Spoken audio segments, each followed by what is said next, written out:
Hello again. Um, this vlog's going to be about my fishing in Germany, and I guess I should really start from the beginning, of course, and how it came about that I had the opportunity to fish in Germany.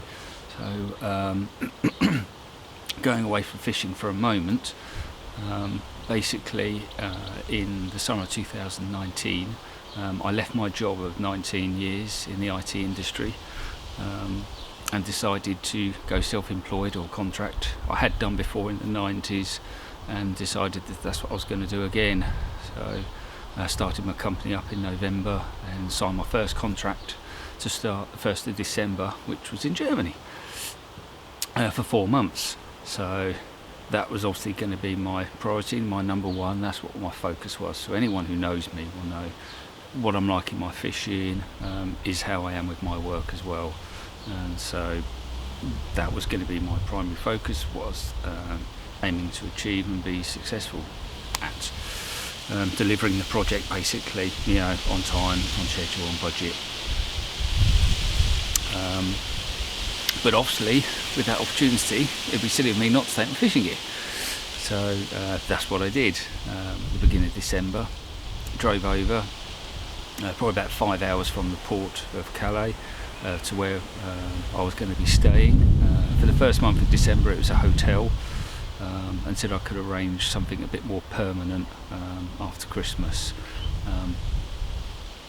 So obviously that was my main focus. I was working in the evening, stuff like that in the hotel, and at weekends obviously I wasn't coming back. I was planning to stay there until Christmas. So at the weekends I was just going around doing recceing on the local rivers, canals, lakes and that. I found it quite awkward, quite hard actually, to try and get access to any of the lakes. You need to be a newer member, be proposed, be a resident, stuff like that. So I found that quite awkward. Even now, as we do this, I still hadn't really got access to any lakes. So the rivers were going to be my primary focus. It took a while to get my permit as well, so I should probably explain the process to get your rod license. So there is a traveller's permit, if you like. It lasts for 3 months. It costs €12.50, and you need to apply for that from their local Rathaus, or the council office, basically. Not all council offices actually issue them, so you have to do some research for anyone who's going over there on holidays or short-term work.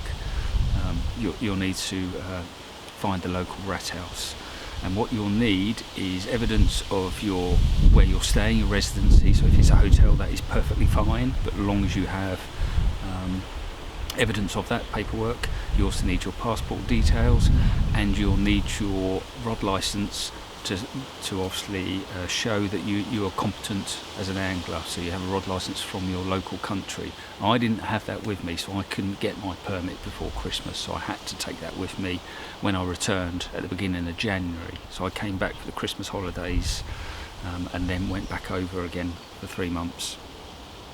So once I had my permit, I could go fishing.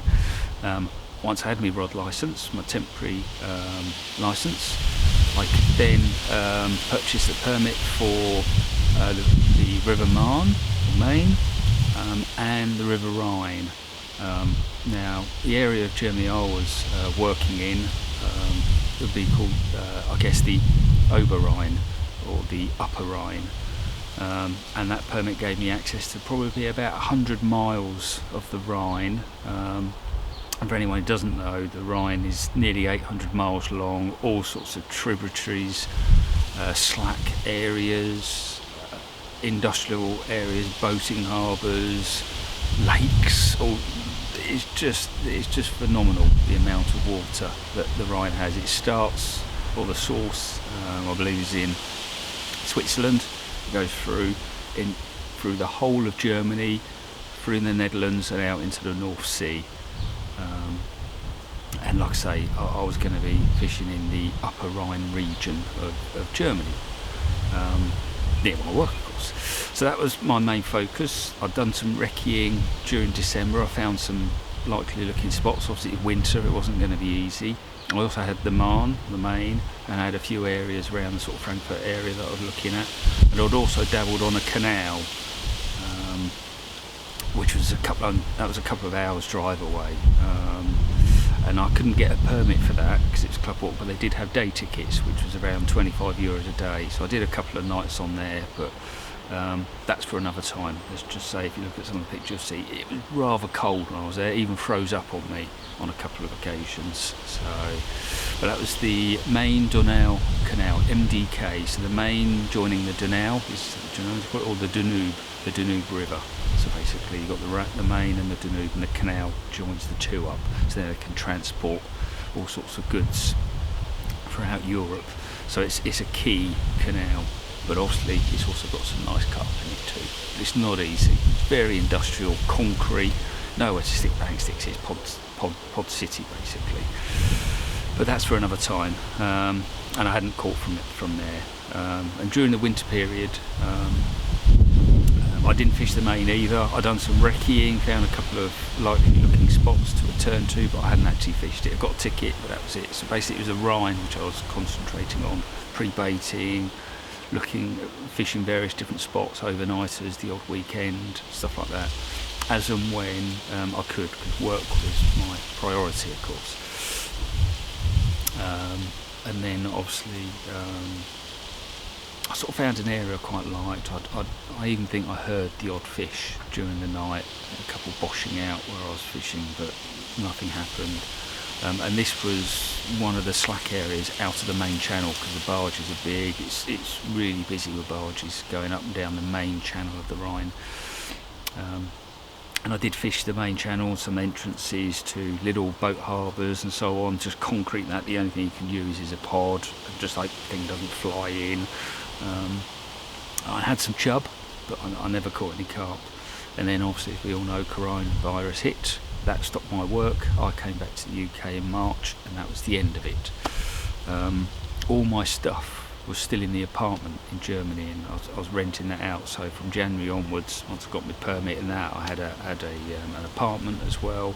So I had to let that go in April. But I'd come back in March for a couple of weeks. We didn't know how long all this was going to happen for.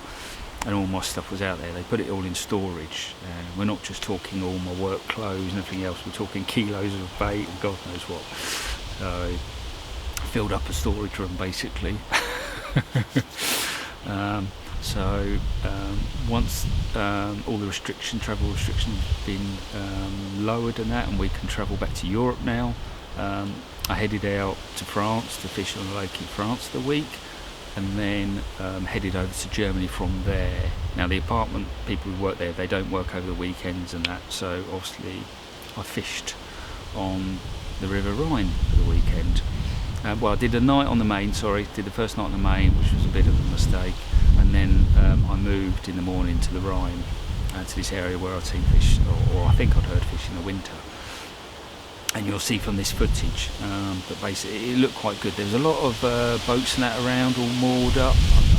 I didn't really realise, because I've been fishing in the winter and I've never seen anyone.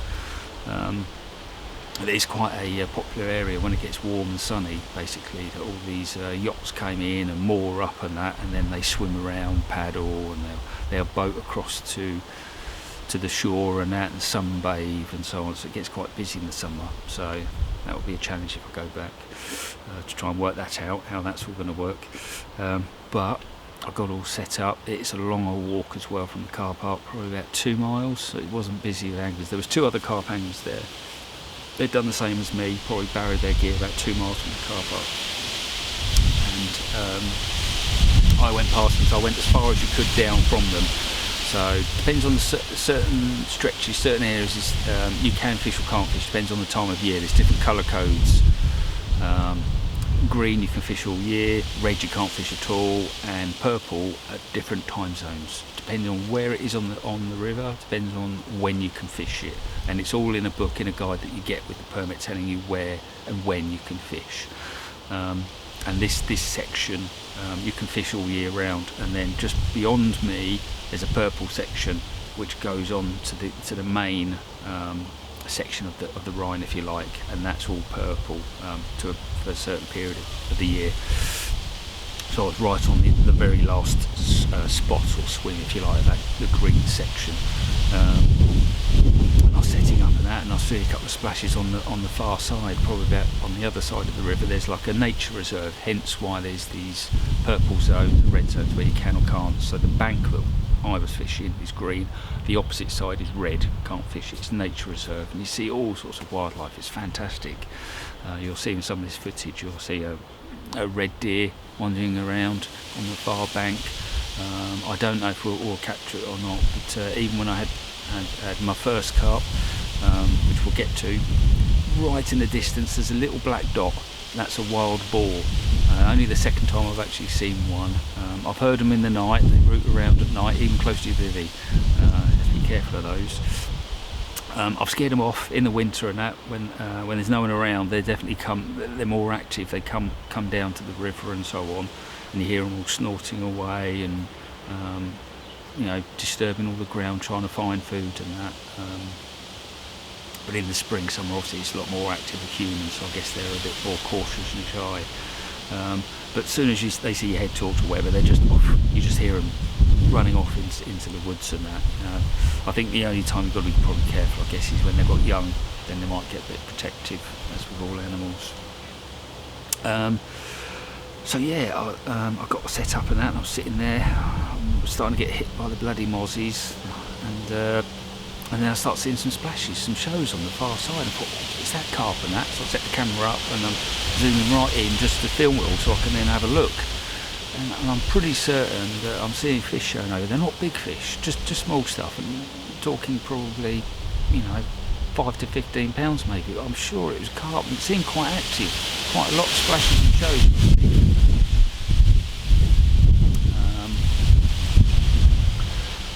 And then during the evening, so I decided to try and fish on the far side. Once all the cruisers were going, it was Sunday evening, so I was fishing the Sunday evening to the Monday morning. They all started going afternoon and evening, so it was really good. There was only one or two that actually remained for the night. So I started leading out to the far side, and basically where it shelves off really steeply either side, it's just this strip of weed, big bank, and it's up to the top. I'd say it's probably 7-8 foot of water, and it's just a solid strip of weed for about 4 or 5 foot width. And then it's still weedy as it goes down, and then as you get to the main channel, the weed disappears, probably about 5-6 rod lengths out, and then it's clear again. And then on the far bank, probably about 100 yards on the other side of this channel where I was fishing, the weed starts again.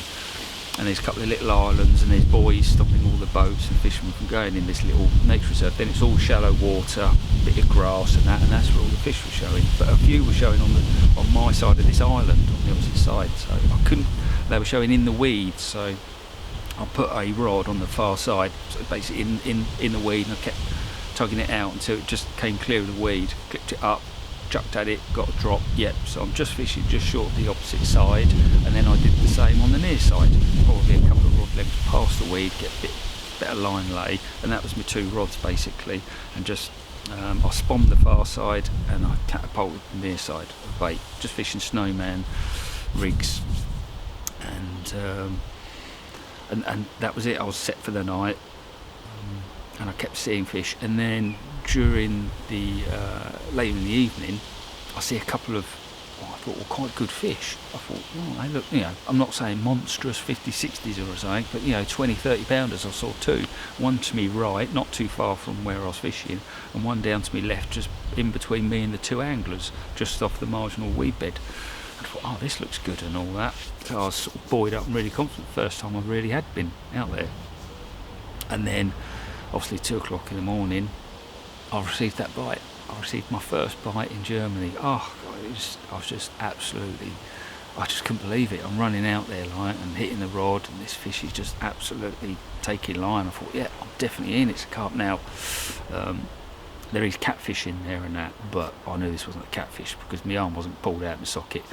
So I knew it was a carp. It was the way it was playing and that, and it was kiting straight into the marginal wind. Oh, you bugger, you absolute bugger. So I got on my waders, just sort of holding the line, getting into the waders as you do, and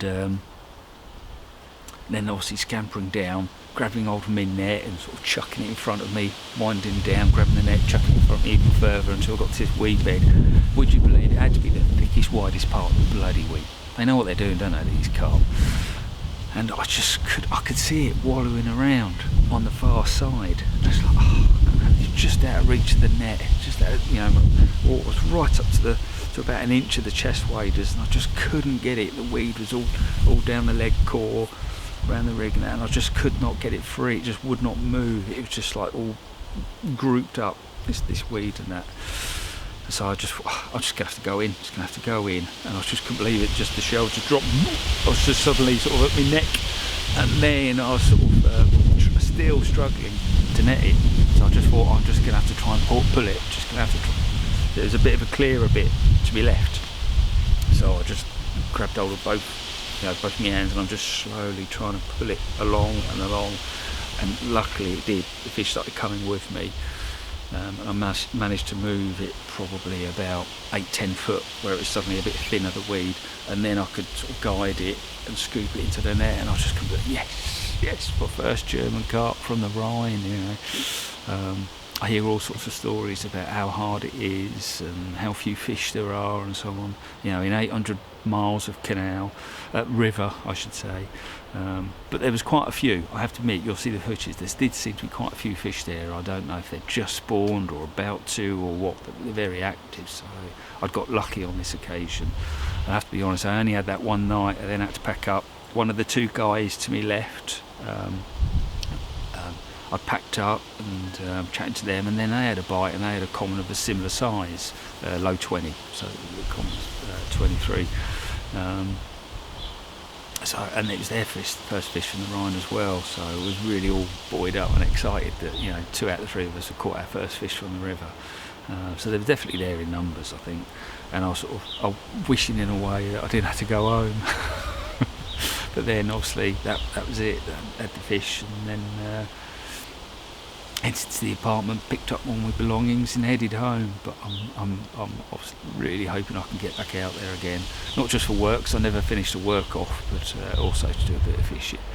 And I've got a couple of spots on the main that look good as well. So, but yeah, my first German carp, yes. Oh, man, so made up. That's basically my little German adventure so far.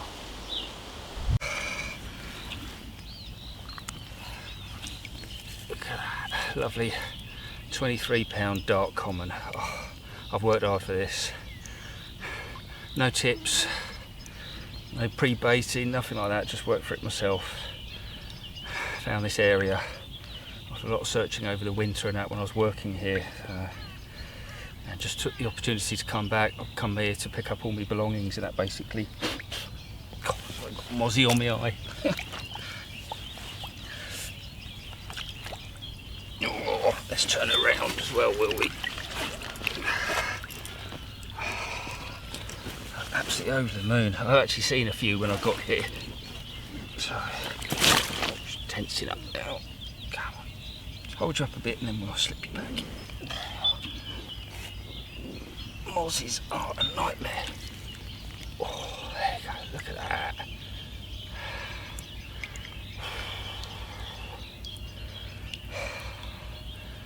That's effort and a half. To catch a fish from the River Rhine. Oh, yes. Snowman, complex tea, 18mm, 15mm pink, homemade complex tea. Pop up. Just fish past the marginal weed. Oh, it's an absolute nightmare to get it in. Basically went out in the waders and they got caught up all in the marginal weed and the drop off, and I just got an absolute waderful. I wouldn't advise it up to my stomach in water in the waders, but eventually managed to slip this in with a load of weed into the net. Oh, absolute beauty, isn't it? Oh, yes. I think with that I'm going to slip her back before I get bitten alive. Ugh.